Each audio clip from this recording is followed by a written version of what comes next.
ओम शांति। 27 फरवरी 2025 बाबा के महावाक्य हैं। बाबा कहते, मीठे बच्चे, सत का संग ज्ञान मार्ग में ही होता है। अभी तुम सत बाप के संग में बैठे हो। बाप की याद में रहना माना सत्संग करना। प्रश्न, सत्संग की आवश्यकता तुम बच्चों को अभी ही है, क्यों? उत्तर, क्योंकि तमो प्रधान आत्मा एक सत बाप, सत शिक्षक और सतगुरु के संग से ही सतो प्रधान अर्थात काले से गोरी बन सकती है। बिना सत्संग के निर्बल आत्मा बलवान नहीं बन सकती। बाप के संग से आत्मा में पवित्रता का बल आ जाता है। 21 जन्म के लिए उसका बेड़ा पार हो जाता है। ओम शांति। बच्चे सत्संग में बैठे हो। इस सत्य के संग में केवल कल्प कल्प संगम पर ही बच्चे बैठते। दुनिया तो यह नहीं जानती कि सत्य का संग किसको कहा जाता है। सत्संग माना यह अविनाशी चला आता है। भक्ति मार्ग में भी कहते हैं हम फलाने सत्संग में जाते हैं। अब वास्तव में भक्ति मार्ग में कोई सत्संग में नहीं जाते। सत्संग होता ही ज्ञान मार्ग में है। अब तुम सत्य के संग में बैठे हो। आत्माएं सत बाप के संग में बैठी हैं। और कोई जगह आत्माएं परमपिता परमात्मा के संग में नहीं बैठती। बाप को जानते नहीं, भल कहते हैं हम सत्संग में जाते हैं, परंतु वह देह अभिमान में आ जाते हैं। तुम देह अभिमान में नहीं आएंगे। तुम समझते हो हम आत्मा है, सत बाबा के संग बैठे हैं। और कोई भी मनुष्य सत्य के संग में बैठ नहीं सकता। सत्य का संग यह नाम भी अभी ही है। सत्य का संग, इसका यथार्थ रीति अर्थ बाप बैठ समझाते हैं। तुम आत्माएं अब परमात्मा बाप जो सत्य है उनके साथ बैठी हो। वह सत्य बाप, सत्य टीचर, सतगुरु है। तो गोया तुम सत्संग में बैठे हो। फिर बल यहाँ व घर में बैठे हो, परंतु अपने को आत्मा समझ बाप को याद करते हो। हम आत्मा अब सत बाप को याद कर रहे हैं, अर्थात सत्य के संग में हैं। बाप मधुबन में बैठे हैं। बाप को याद करने की युक्तियाँ भी अनेक प्रकार की मिलती हैं। याद से ही विकर्म विनाश होंगे, यह भी बच्चे जानते हैं। हम 16 कला संपूर्ण बनते हैं, फिर उतरते उतरते कला कम होती जाती है। भक्ति भी पहले अव्यभिचारी है, फिर गिरते गिरते व्यभिचारी भक्ति होने से तमो प्रधान बन जाते हैं। फिर उनको सत्य का संग जरूर चाहिए, नहीं तो पवित्र कैसे बने। तो अब तुम आत्माओं को सत बाप का संग मिला है। आत्मा जानती है हमको बाबा को याद करना है, उनका ही संग है। याद को भी संग कहेंगे, यह है सत्य का संग। यह देह होते हुए भी तुम आत्मा मुझे याद करो, यह है सत्य का संग। जैसे कहते हैं ना, इनको बड़े आदमी का संग लगा हुआ है, इसलिए देह अभिमानी बन पड़ा है। अभी तुम्हारा संग हुआ है सत्य बाप के साथ, जिससे तुम तमो प्रधान से सतो प्रधान बन जाते हो। बाप कहते हैं मैं एक ही बार आता हूँ। अभी आत्मा का परमात्मा से संग होने से तुम 21 जन्म के लिए पार हो जाते हो। फिर तुमको संग लगता है देह का, यह भी ड्रामा बना हुआ है। बाप कहते हैं मेरे साथ तुम बच्चों का संग होने से तुम सतो प्रधान बन जाते हो, जिसको गोल्डन एज्ड कहा जाता है।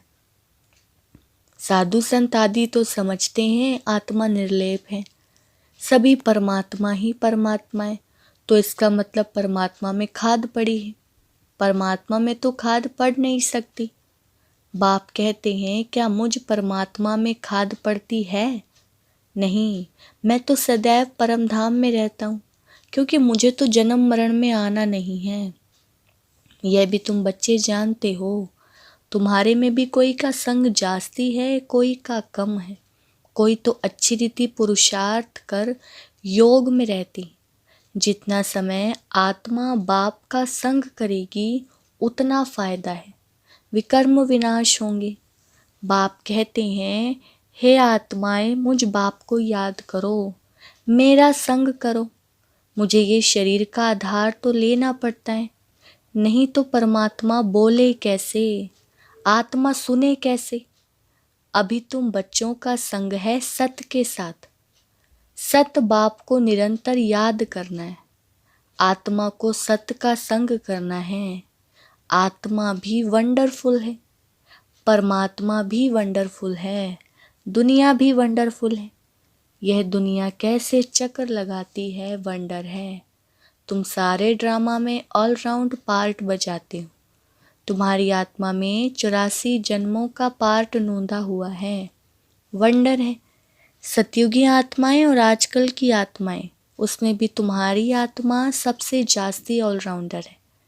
नाटक में कोई का शुरू से पार्ट होता है, कोई का बीच से, कोई का पिछाड़ी में पार्ट होता है। वह हैं सब हद के ड्रामा, वह भी अभी निकले हैं। अब साइंस का इतना जोर है, सतयुग में कितना उनका बल रहेगा। नई दुनिया कितना जल्दी बनती होगी, वहाँ पवित्रता का बल है मुख्य। अभी निर्बल है, वहाँ बलवान है। यह लक्ष्मी नारायण बलवान है ना। अभी रावण ने बल छीन लिया है, फिर तुम उस रावण पर जीत पाकर कितना बलवान बनते हो। जितना सत का संग करेंगे, अर्थात आत्मा जितना सत बाप को याद करती है, उतना बलवान बनती है। पढ़ाई में भी बल तो मिलता है ना, तुमको भी बल मिलता है। सारे विश्व पर हुक्म चलाते हो तुम। आत्मा का सत्य के साथ योग संगम पर ही होता है। बाप कहते हैं आत्मा को मेरा संग मिलने से आत्मा बहुत बलवान बन जाती है। बाप वर्ल्ड ऑलमाइटी अथॉरिटी है ना, उन द्वारा बल मिलता है। इसमें सब वेदों शास्त्रों के आदि मध्य अंत का ज्ञान आ जाता है। जैसे बाप ऑलमाइटी है, तुम भी ऑलमाइटी बनते हो। विश्व पर तुम राज्य करते हो, तुमसे कोई छीन नहीं सकता। तुमको मेरे द्वारा कितना बल मिलता है, इनको भी बल मिलता है। जितना बाप को याद करेंगे उतना बल मिलेगा। बाप और कोई तकलीफ नहीं देते हैं, सिर्फ याद करना है बस। 84 जन्मों का चक्र अब पूरा हुआ है, अब वापस जाना है। यह समझना कोई बड़ी बात नहीं है। जास्ती रेज़गारी में जाने की तो दरकार नहीं है। बीज को जानने से समझ जाते हैं, इनसे यह सारा झाड़ ऐसे निकलता है। नटशेल में बुद्धि में आ जाता है। यह बड़ी विचित्र बातें हैं। भक्ति मार्ग में मनुष्य कितने धक्के खाते हैं, मेहनत करते हैं, मिलता कुछ भी नहीं। फिर भी बाप आकर तुमको विश्व का मालिक बनाते हैं। हम योग बल से विश्व का मालिक बनते हैं, यही पुरुषार्थ करना है। भारत का योग मशहूर है। योग से तुम्हारी आयु कितनी बड़ी हो जाती है। सत्य के संग से कितना फायदा होता है, आयु भी बड़ी और काया भी निरोगी बन जाती है। यह सब बातें तुम बच्चों की बुद्धि में ही बिठाई जाती हैं। और कोई का भी सत्य के साथ संग नहीं है, सिवाय तुम ब्राह्मणों के। तुम प्रजापिता ब्रह्मा की संतान हो, दादे पोत्रे हो, तो इतनी खुशी होनी चाहिए ना कि हम दादे पोत्रे हैं। वर्षा भी दादे से मिलता है, यही याद की यात्रा है। बुद्धि में यही सिमरण रहना चाहिए। उन सत्संगों में तो एक जगह जाकर बैठते हैं, यहाँ वह बात नहीं। ऐसे नहीं कि एक जगह बैठने से ही सत्य का संग होगा, नहीं। उठते बैठते चलते फिरते हम सत्य के संग में हैं। अगर उनको याद करते हैं तो, याद नहीं करते हैं तो देह अभिमान में है। देह तो असत चीज़ है ना, देह को सत्य नहीं कहेंगे। शरीर तो जड़ है, 5 तत्वों का बना हुआ, उनमें आत्मा नहीं होती तो चुरपुर ना हो। मनुष्य की शरीर की तो वैल्यू ही नहीं है, और सबके शरीर की वैल्यू है। सौभाग्य तो आत्मा को मिलना है, मैं फलाना हूँ। आत्मा कहती है ना, बाप कहते हैं आत्मा कैसी हो गई है, अंडे कच्छ मच्छ सब खा जाती है, हर एक भस्मासुर है। अपने को आप ही भस्म करते हैं। कैसे? काम चिता पर बैठ हर एक अपने को भस्म कर रहे हैं, तो भस्मासुर ठहरे ना। अभी तुम ज्ञान चिता पर बैठ देवता बनते हो। सारी दुनिया काम चिता पर बैठ भस्म हो गई है, तमो प्रधान काली हो गई। बाप आते हैं बच्चों को काले से गोरा बनाने, तो बाप बच्चों को समझाते हैं देह अभिमान छोड़ अपने को आत्मा समझो। बच्चे स्कूल में पढ़ते हैं, फिर पढ़ाई तो घर में रहते भी बुद्धि में रहती है ना। यह भी तुम्हारी बुद्धि में रहनी चाहिए। यह है तुम्हारी स्टूडेंट लाइफ। एम ऑब्जेक्ट सामने खड़ी है, उठते बैठते चलते बुद्धि में यह नॉलेज रहनी चाहिए। यहाँ बच्चे आते हैं, रिफ्रेश होते हैं, युक्तियाँ समझाई जाती हैं कि ऐसे ऐसे समझाओ। दुनिया में तो ढेर के ढेर सत्संग होते हैं, कितने मनुष्य आकर इकट्ठे होते हैं। वास्तव में वह सत्य का संग तो है नहीं। सत्य का संग तो अभी तुम बच्चों को ही मिलता है।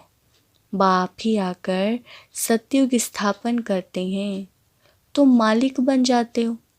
देह अभिमान अथवा झूठे अभिमान से तुम गिर पड़ते हो और सत्य के संग से तुम चढ़ जाते हो। आधा कल्प तुम प्रारब्ध भोगते हो। ऐसे नहीं कि वहाँ भी तुमको सत्य का संग है, नहीं। सत्य का संग और झूठ का संग तब कहते हैं जब दोनों हाजिर हैं। सत्य बाप जब आते हैं वही आकर सब बातें समझाते हैं।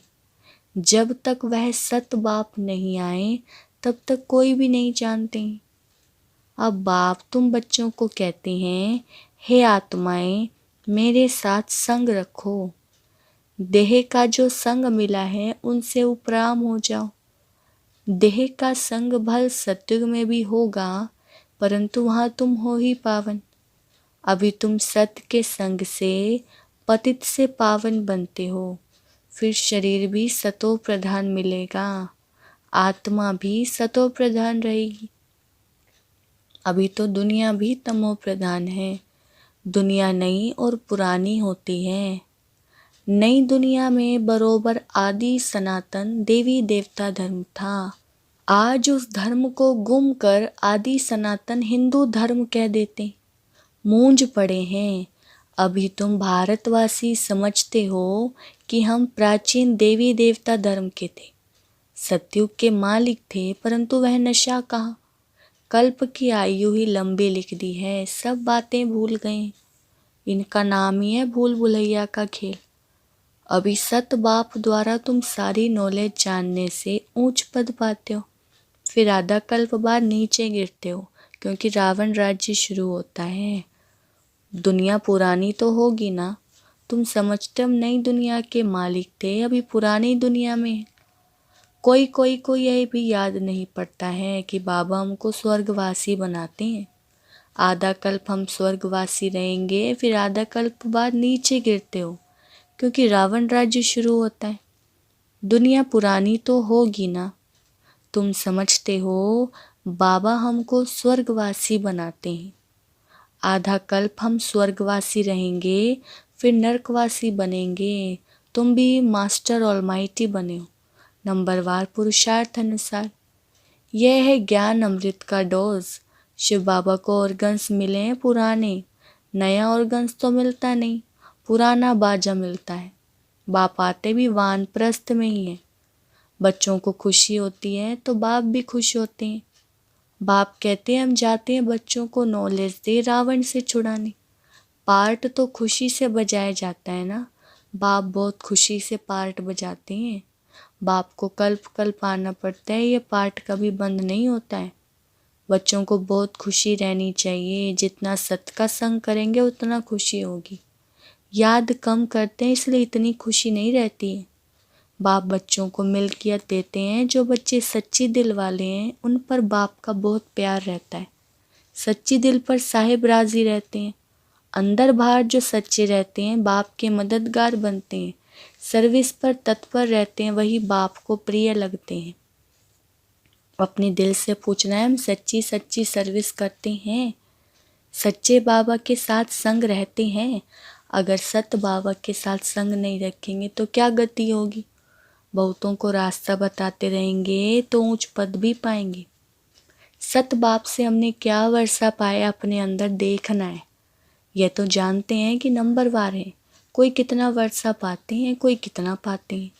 रात दिन का फर्क रहता है। अच्छा, मीठे मीठे सिकिलदे बच्चों प्रति माता पिता बाप दादा का याद प्यार और गुड मॉर्निंग। रूहानी बाप की रूहानी बच्चों को नमस्ते।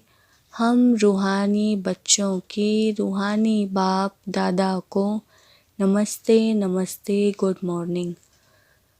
धारणा के लिए मुख्य सार। फर्स्ट पॉइंट है, तुम्हें जो इस देह का संग मिला है, इस संग से उपराम रहना है, सत्य के संग से पावन बनना है। दूसरा, इस स्टूडेंट लाइफ में चलते फिरते बुद्धि में नॉलेज घूमती रहे, एम ऑब्जेक्ट को सामने रख पुरुषार्थ करना है, सच्ची दिल से बाप का मददगार बनना है। वरदान, अव्यय विचारी और निर्विघ्न स्थिति द्वारा फर्स्ट जन्म की प्रारब्ध प्राप्त करने वाले, समीप और समान भव। विस्तार, जो बच्चे यहाँ बाप के गुणों संस्कारों के समीप हैं, सर्व संबंधों से बाप के साथ का व समानता का अनुभव करते हैं, वही वहाँ रॉयल कुल में फर्स्ट जन्म के संबंध में समीप आते हैं। दूसरा, फर्स्ट में वही आएंगे जो आदि से अब तक अव्यय विचारी और निर्विघ्न रहे हैं।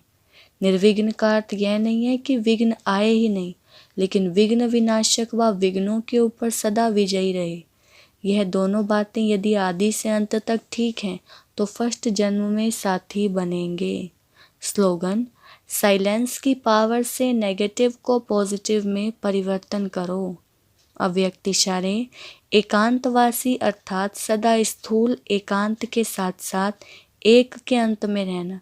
एकाग्रता की शक्ति से किसी भी आत्मा का मैसेज उस आत्मा तक पहुंचा सकते हो, किसी भी आत्मा का आह्वान कर सकते हो, किसी भी आत्मा की आवाज़ को कैच कर सकते हो, किसी भी आत्मा को दूर बैठे सहयोग दे सकते हो।